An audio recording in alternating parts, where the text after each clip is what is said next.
Up to date.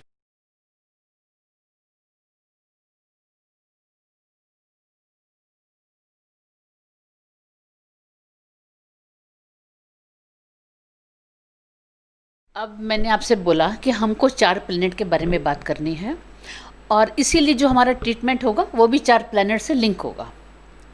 सबसे पहले हम बात करेंगे केतु की, क्योंकि ये प्रॉब्लम केतु ने दी है। जो इनिशियल है वो केतु है। केतु क्या होता है? केतु हमारा गार्लिक में होता है, केतु हमारा ओनियन में होता है, केतु हमारे किचन के जितने भी हर्ब्स हैं हर्ब्स में होता है। आपने देखा होगा आजकल लोग काढ़े बहुत पी रहे हैं, किचन रेमेडी जिसे हम कहते हैं किचन हाँ, रेमेडी। Kitchen remedy. और जो हमारा चलता फिरता जो पुर्जा हमारे किचन में है, इसीलिए आजकल काढ़े लोग बहुत पी रहे हैं।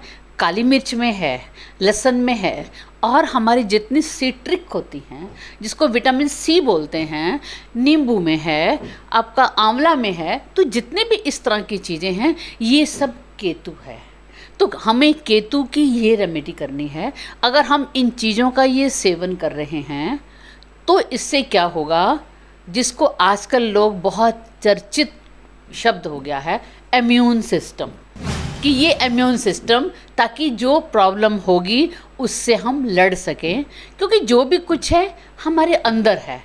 और ऐसा क्योंकि हमें शरीर हमारा नेचर ने इस तरह से बनाया है कि इसमें बीमारी भी आएगी और बीमारी का क्योर भी हमारी बॉडी के अंदर है, उसके लिए बाहर नहीं है। जो हम बाहर के मेडिसिन लेते हैं वो केवल एक मन को खुश करने के लिए एक आई वॉश है।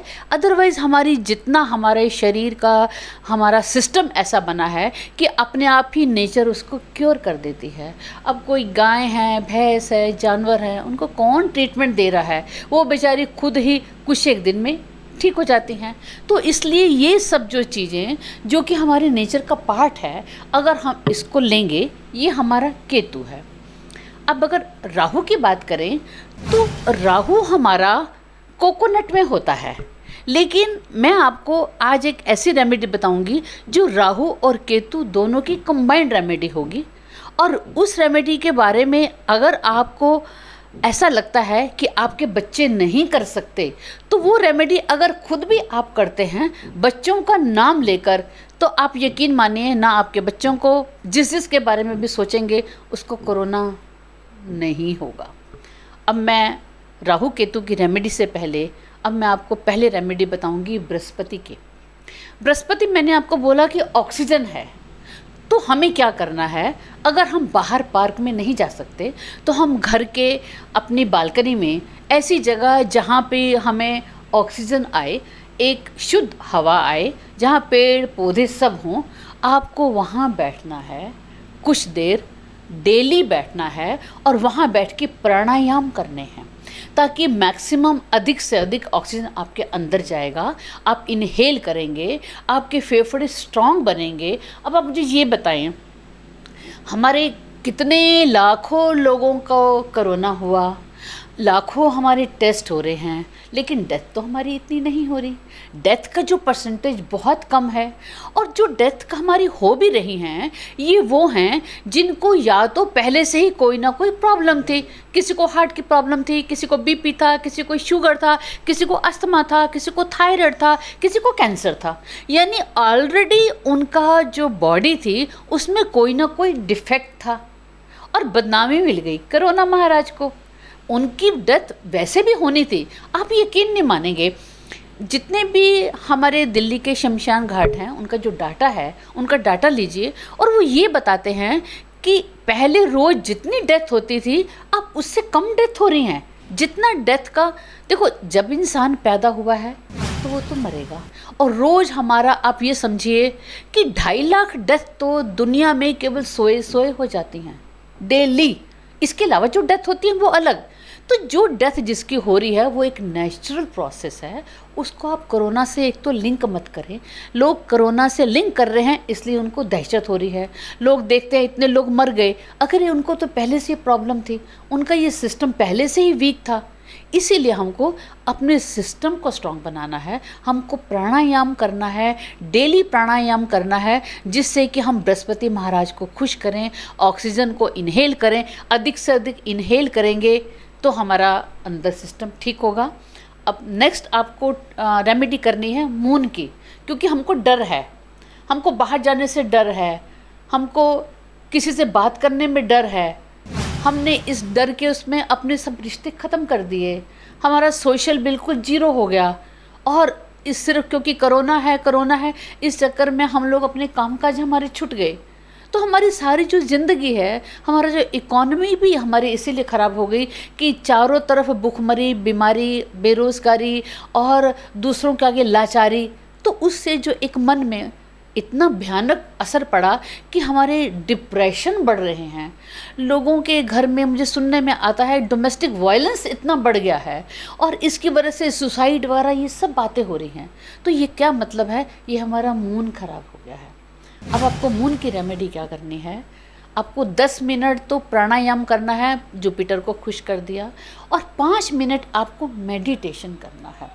मेडिटेशन करके आपको अपने मन को स्ट्रांग बनाना है, ताकि आपका मन स्ट्रांग रहे।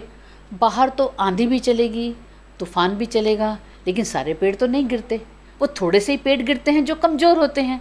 अगर हमारा मन कमज़ोर नहीं है, मन हमारा स्ट्रांग है, आपने सुना है ना, मन के हारे हार हैं, मन के जीते जीत। तो अपने मन को स्ट्रांग बनाना है। आपको चंद्रमा की रेमेडी, आपको बृहस्पति की रेमेडी, अब मैं आपको एक रेमेडी राहु की और एक रेमेडी राहु और केतु की कंबाइंड रेमेडी बताने जा रही हूँ।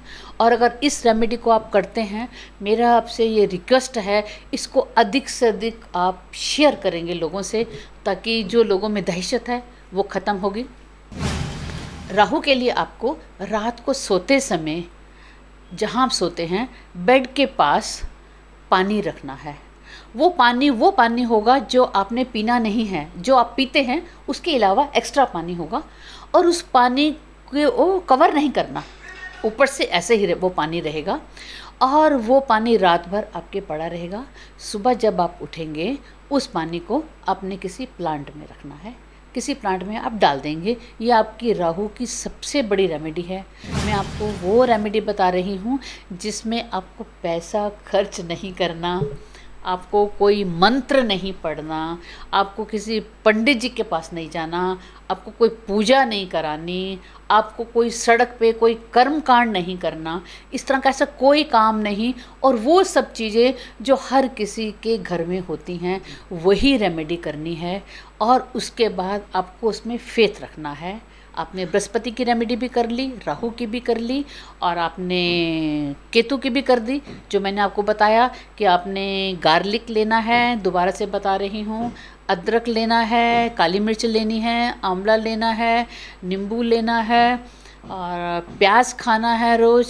ये सारी चीज़ें आपने लेनी है, जिसमें आपका तुलसी भी आ जाती है, दालचीनी भी आ जाती है। ये सारी चीज़ें हैं जो कि आपको स्ट्रांग बनाएगी। अब एक सिंपल सी रेमेडी राहु केतु की रेमेडी है। अगर आप रेमेडी करते हैं, जो व्यक्ति करता है, मैं यकीनन कहती हूँ उनमें से 1% भी ऐसा केस नहीं होगा जिसके साथ ऐसी कैजुअलिटी होगी। ये मैं आपको गारंटी से बात कर रही हूँ। अब आप क्या करेंगे, सबके घर में दूध आता है, आप कच्चा दूध लेंगे। वो दूध कोई भी हो सकता है, DMS का है, आपका गाय का है, भैंस का है, बकरी का है, जो भी आप अपने घर में दूध लेते हैं, कच्चा दूध लेंगे, और कच्चे दूध को, थोड़ा से दूध को कटोरी में रखेंगे, कटोरी में डालेंगे, और ये 2 फिंगर को मिलाएंगे। ये 2 फिंगर देख लीजिए, ये आपका अंगूठा और इंडेक्स फिंगर, ये 2 फिंगर हैं। ये हमारा बृहस्पति होता है, ये हमारा शुक्र होता है। आपने इन दोनों को आपने मिलाया है, और आप दूध के अंदर ऐसे डालेंगे, दूध में हाथ को ऐसे रखेंगे, और फिर कान को ऊपर से लेकर ऐसे नीचे तक लेकर आएंगे। दूध में डाला और ऐसे लेकर कान के ऊपर से लेकर नीचे तक लेकर आए। इसको आपने 4-5 बार ऐसे किया। 4-5 बार ऐसे करने के बाद, ये आपने रोज़ करना है। करने के बाद आप प्रार्थना करेंगे।